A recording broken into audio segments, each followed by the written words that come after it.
Егер сіз жиі айғайлап балаларды ұрып, сәл нәрсеге ашуыңыз шығып жүрсе, сізде эмоционалды күйу, орысша айтқанда эмоционалды выгорание болып жатыр.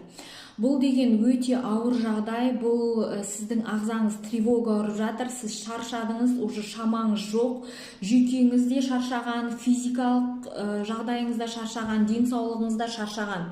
Сондықтан, егер мұндай жағдай сізде болып жатса, жедел түрде дәрігерге барыңыз. Яғни қазір емханаларда, поликлиникада тегін психолог бар, яғни психологпен сөйлесе аласыз. Сонымен қатар сіздерге анализ тапсыру керек. Витаминдердің жетіспеушілігі болып жатқан болуы мүмкін. Ол қандай витамин? Темір, витамин D, В12, В9, ферритин.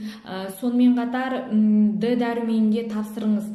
Сіз өте қатты шаршағансыз, сізге дем алу керек, 1-2 күн, немесе көмекке шақырыңыз.